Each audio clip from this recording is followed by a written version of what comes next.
अस्सलाम वालेकुम। अगर आप भी ये सोचते हैं कि साइकोलॉजी सिर्फ और सिर्फ साइकोलॉजिस्ट, थेरापिस्ट या फिर मेंटल डिसऑर्डर्स तक महदूद है, तो ये वीडियो आपकी सोच बदल देगी। एक लेमैन का साइकोलॉजी के बारे में जो कॉन्सेप्ट है वो ये है कि साइकोलॉजी सिर्फ और सिर्फ वो मेंटल डिसऑर्डर्स को या मेंटली इल लोगों को डील करती है, और वो कुछ हद तक ठीक भी हैं।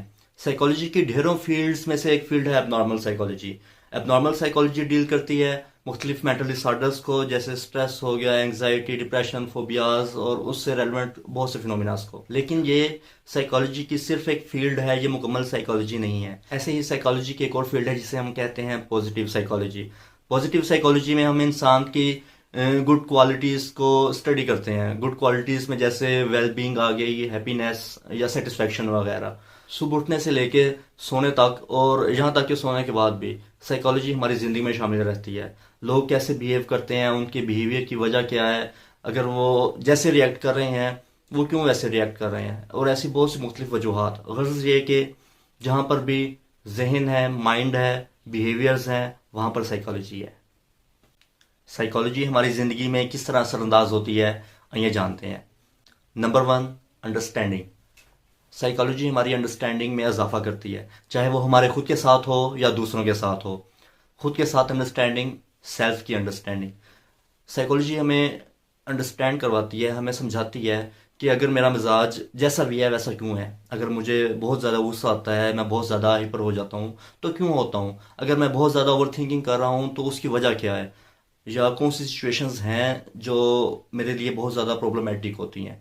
तो इन सब चीज़ों को समझना कि मैं जो भी हूँ वैसा क्यों हूँ, तो ये सेल्फ की अंडरस्टैंडिंग है। जैसे सेल्फ की अंडरस्टैंडिंग होती है तो हमें आगाही होती है अपने बारे में, और ज़िंदगी बेहतरी की तरफ जाती है। जैसे जैसे हमें पता चलता जाता है कि मैं जो भी बिहेव कर रहा हूँ उसके पीछे वजह क्या है, तो ज़िंदगी आसान हो जाती है। और फिर दूसरों के बारे में अंडरस्टैंडिंग। दूसरों के बारे में अंडरस्टैंडिंग कि कोई आपका बहुत चाहने वाला आपके साथ गुस्सा करता है या बदतमीज़ी से पेश आता है, तो अगर तो आप अंडरस्टैंडेबल नहीं है, अंडरस्टैंडिंग आपकी नहीं है, तो आप उसको फ़ौरन नेगेटिव वे में लेके जाएंगे कि इसने मेरे साथ ऐसा क्यों किया, प्रॉब्लम्स ज़्यादा क्रिएट होंगी।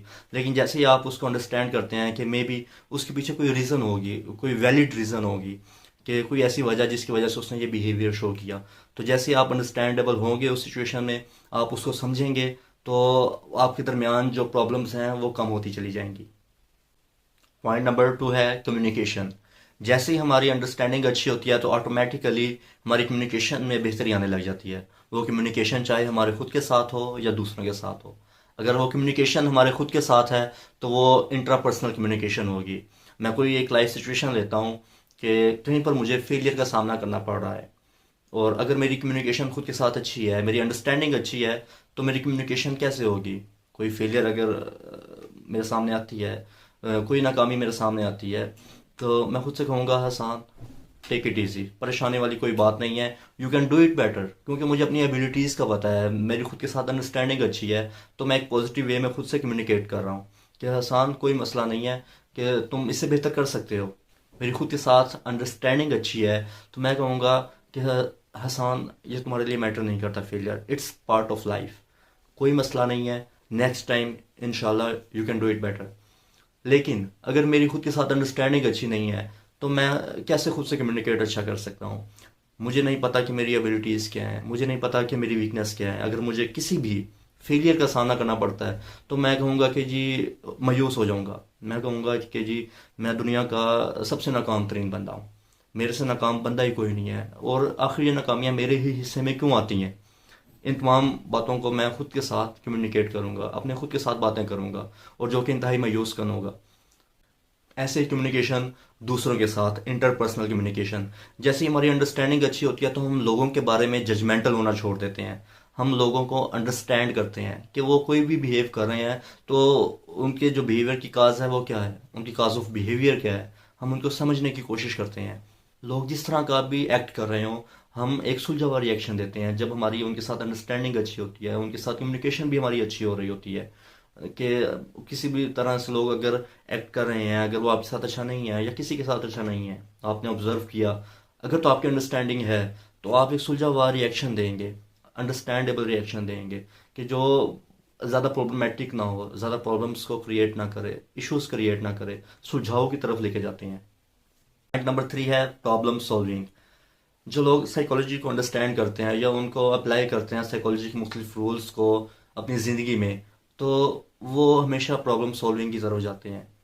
आम लाइफ में ज़्यादातर लोग उनकी कोशिश होती है कि या वो अनइंटेंशनली प्रॉब्लम पे फोकस करते हैं, जिसकी वजह से प्रॉब्लम तक ही महदूद रह जाते हैं। लेकिन जो साइकोलॉजी के मुख्तलिफ रूल्स को अपनी लाइफ पे अप्लाई करते हैं, वो सोल्यूशंस की तरफ जाते हैं कि अगर उन्हें किसी भी किस्म का कोई मसला दरपेश है, मुश्किल हालात का सामना करना पड़ रहा है, तो वो देखते हैं कि इसका सोल्यूशन क्या है, इसका हल क्या है, क्योंकि वो काज ऑफ द बिहेवियर को जानना चाहते हैं। काज ऑफ द बिहेवियर को रियल फैक्ट्स पर जांचते हैं, परखते हैं और फिर सोल्यूशन की तरफ जाते हैं, जो कि बहुत ही अच्छा कदम है कि वो लोग प्रॉब्लम सॉल्विंग की तरफ जाते हैं, ना कि प्रॉब्लम क्रिएशन की तरफ। पॉइंट नंबर 4 है सेल्फ ग्रोथ। अगर हमारा बिहेवियर अच्छा है तो उसको इन्हेंस कैसे करना है, अगर हमारा बिहेवियर अच्छा नहीं है तो उसको रिड्यूस कैसे करना है, और इन दोनों तरीकों के जरिए सेल्फ डेवलपमेंट कैसे करनी है, ये हम सीखते हैं साइकोलॉजी में। साइकोलॉजी में जो सबसे अहम बात है वो ये है कि साइकोलॉजी हमें सीखना सिखाती है कि हमने सीखना कैसे है, नई चीज़ें, मतलब उसमें हम कह सकते हैं कि न्यू स्किल्स हमने कैसे सीखनी है, न्यू हैबिट्स हमने कैसे सीखनी है, न्यू बिहेवियर्स अडॉप्ट करने हैं तो वो कैसे करने हैं, न्यू एटीट्यूड्स सीखने हैं तो कैसे सीखने हैं। एक एफिशिएंट वे हमें इंट्रोड्यूस करवाती है साइकोलॉजी की अंडरस्टैंडिंग कि हमने किस तरह से नई चीज़ों को सीखना है, हमें सीखना सिखाती है, जो कि सेल्फ ग्रोथ में बहुत ही अहम किरदार अदा करती है। पॉइंट नंबर 5 है डिसीजन मेकिंग स्किल्स। ज़िंदगी में बहुत सी ऐसी सिचुएशंस आती हैं जहाँ पे हमारा फैसला हमारी फ्यूचर लाइफ को बहुत ज़्यादा अफेक्ट कर रहा होता है, और वहाँ पे ज़रूरत होती है कि हम बर वक्त और सही फैसला करें।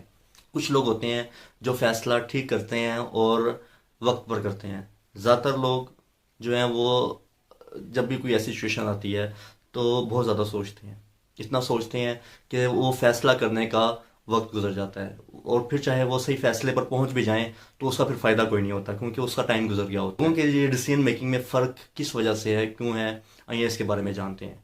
डिसीजन मेकिंग स्किल्स पर सबसे ज़्यादा जो अफेक्ट हो रहा होता है वो हमारी कोग्निटिव स्किल्स का हो रहा होता है। कोग्निटिव स्किल्स, जब हम कोग्निटिव साइकोलॉजी को पढ़ते हैं तो उसमें हम मुख्तलिफ मेंटल प्रोसेसेस को स्टडी करते हैं, जिसमें मेमोरी है, लर्निंग है, क्रिएटिविटी है, रीजनिंग है, और इन सब को जैसे ही हम पढ़ते हैं तो ये सब अफेक्ट कर रही होती है हमारी कोग्निशन के ऊपर। किसी भी फैसले को फाइनल करने से पहले हम उसके positive, negative, rational, emotional, long term, short term मुख्तलिफ इफेक्ट्स को देखते हैं, और उस सब को देखने के बाद किसी एक फाइनल नतीजे पर पहुंचते हैं।